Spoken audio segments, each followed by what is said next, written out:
அண்ணாவாசல புள்ளார் வழிகாடு ஒண்ணு வேறு வேறு இல்ல. அண்ணாவாசல புள்ளார் வழிகாடு ஒண்ணுதான், ஒரே பஸ். ஆமா, 11 வந்து புள்ளார் வழிகாட்டு திரும்புது, ஒரே பஸ் தான்.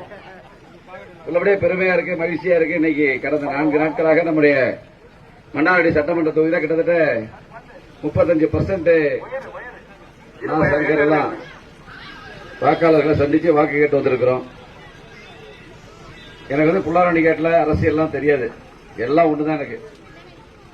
அந்த உணர்வோட தான் நான் புள்ளார் குடிக்காட்டுல கடந்த 30 வருஷமா எங்க அப்பா காலத்துல இருந்தே புள்ளார் காட்டுல பழகிட்டு இருக்கோம். முகாசல்ல எனக்கு நல்லா இருக்கும், முகாசல்ல நம்ம புள்ளார் காட்டுக்காரங்களுக்கு நிறைய நல்லா இருக்கும். அப்ப அவங்க அந்த கட்சி கட்சியெல்லாம் பார்த்தது கிடையாது, நானும் அப்படிதான் பழகுறேன் 30 வருஷமா. எல்லாரும் ஒட்டுமொத்தமா மறைந்த நம்ம அழகு திருநாவுக்கரசுக்கு வந்து 91 1000 ஓட்டு நீங்க இந்த ஊர்ல கூட வாங்கி கொடுத்தீங்க. எப்ப யாருக்கு கிராஸ் பண்ணாதீங்க. அதே மாதிரி நம்முடைய சிவகுமார் மாவட்ட ஊராட்சிக்கு நிற்கும் போது சங்கர் அண்ணன் 1000 ஓட்டு இந்த ஊராட்சியை கூட வாங்கி கொடுத்தீங்க. ஏன் எனக்கு ஒரு 1000 ஓட்டு நீங்க கூட வாங்கி கொடுக்க கூடாது? இந்த இப்போ நான் 30 வருஷம் உங்களோட பழகின பழக்கத்துக்கு நான் உங்கள்கிட்ட அதை எதிர்பார்க்கிறேன். நான் ஏழை பணக்காரன் கட்சி பாகுபாடு எதுவுமே நான் பாக்குறது இல்ல. குடிக்காட்ட நான் வராத நிகழ்ச்சி ஒண்ணு இருக்கா? ஏன் சொல்லுங்க. என் வீட்டு நிகழ்ச்சி வரல, யாராவது கை தூக்குங்க. எத்தனை நிகழ்ச்சி இருந்திருக்கு? அத்தனைக்கு வந்திருக்கிறேன். என்னை எதிர்த்து போட்டியிடுற வேட்பாளர் ஏதாச்சும் ஒரு நிகழ்ச்சிக்கு வந்திருக்கிறாரா? நான் வராத நிகழ்ச்சியாச்சும் சொல்லுங்க, அவர் வந்த நிகழ்ச்சியாச்சும் சொல்லுங்க. நான் இந்த நிகழ்ச்சிக்கு வரல அப்படின்னு சொல்லுங்க, அவர் இந்த நிகழ்ச்சிக்கு வரல வந்தாருன்னு சொல்லுங்க.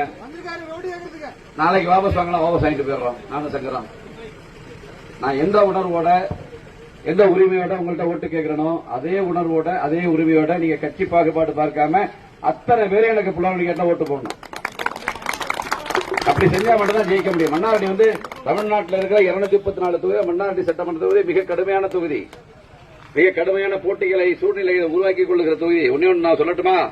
நம்முடைய பகுதி தான். இதுல என்ன இருக்கு? இன்னைக்கு என்னை எதிர்த்து எதிரில் நிற்கிற அத்தனை வேட்பாளரும் எனக்கு உங்களுடைய ஆதரவு செல்வாக்கு இருக்கு. வாக்காளர்கள் பெரும்பான்மையானவர்கள் இஸ்காமராஜா ஆதரிக்கிறாங்க. எப்படியாச்சும் தோற்கடிக்கணும்னு மிகப்பெரிய ஒரு சூழ்ச்சி நடந்துகிட்டு இருக்கு. மிகப்பெரிய ஒரு சூழ்ச்சி நடக்குது, சங்கருக்கெல்லாம் தெரியும். இந்த சூழ்ச்சியை முறியடிக்கணும்னா நீங்க புலாங்குடிக்காட்டில் இருக்கிற ஒட்டுமொத்த பேர் எனக்கு ஆதரிக்கணும்.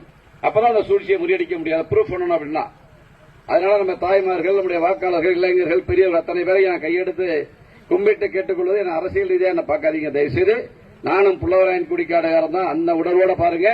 எங்களுக்கு வாக்கையிலேங்க நம்ம சிட்டிசன் சோனாப்பேட்டை போகணும், முன்னாள் கோட்டை போகணும், ஐயம்பேட்டை போகணும். அதனால நல்லா இந்த கிட்டத்தட்ட 9 மணி ஆகுது. இவ்வளவு பேர் நின்று வரவேற்பு கொடுக்குறீங்க. நேற்று இதே நேரம் நாங்க உள்ளிக்கோட்டையில பேசினேன். நம்ம சங்கர் வந்தாப்புல இதுவரை வரலாறுல இல்லாத நிகழ்ச்சி. ஒரு 1500 பேர் உள்ளிக்கோட்டை கடத்தல் இந்த நேரத்தில் இதே மாதிரி நின்று என்ன வரவேற்பு கொடுத்தாங்க.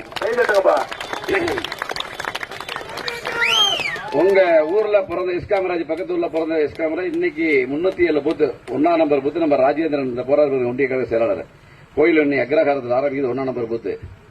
307வது பூத்து பாளையக்கோட்டையில முடியுது. கோட்டூர் ஒன்றிய பாளையக்கோட்டையில 307வது பூத்துல முடியுது. இந்த 307 பூத்துலையும் பல்வேறு இன மக்கள், ஏழைகள், தொழிலாளர்கள், விவசாயிகள் அத்தனை பேர் இருக்கிறாங்க. எங்க எப்ப யாருக்கு வாக்கு எந்த பகுதியில் தூக்கணும்னு சொல்ல முடியாது. அப்படி ஒரு கடுமையான தொகுதி நம்முடைய மன்னார்குடி சட்டமன்ற தொகுதி. இந்த இக்கட்டான சூழ்நிலை தான் 2 தடவை நான் இந்த தொகுதியில் இருந்து வெற்றி வாய்ப்பை இழந்திருக்கிறேன். திருவாரூர் சட்டமன்ற தொகுதியில் இடைத்தேர்தல் இருக்கேன். அப்ப 3 தடவை 2016 இதே மன்னார்குடி என்ன தோத்தோம்.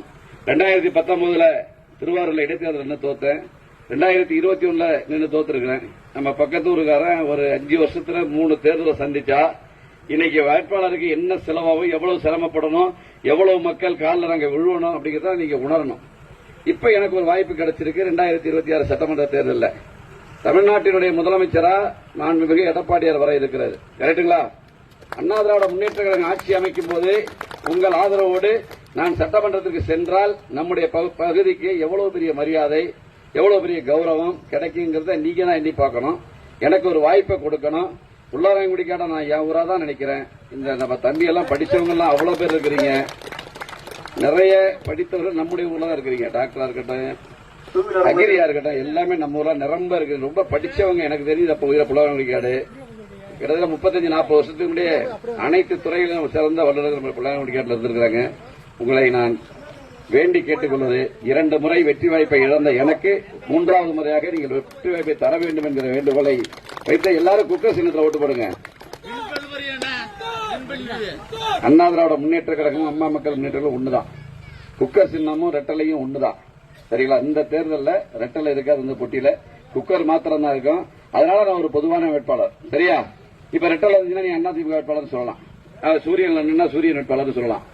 பொதுவான வேட்பாளர் குக்கர்ல நிக்கிறேன். எனக்கு எல்லாரும் வேணும், எல்லாரும் உறவுகள், எல்லாரும் நட்புகள், எல்லாரையும் நான் மதிக்கிறேன். நான் அரசியல் பாகுபாடு பார்த்ததில்லை, நான் ஏழை பணக்காரன் பார்த்ததில்லை. எனக்கு ஒரு வாய்ப்பினை வழங்கி மிகப்பெரிய வாக்கு வித்தியாசத்தில் என்னை வெற்றி பெற செய்ய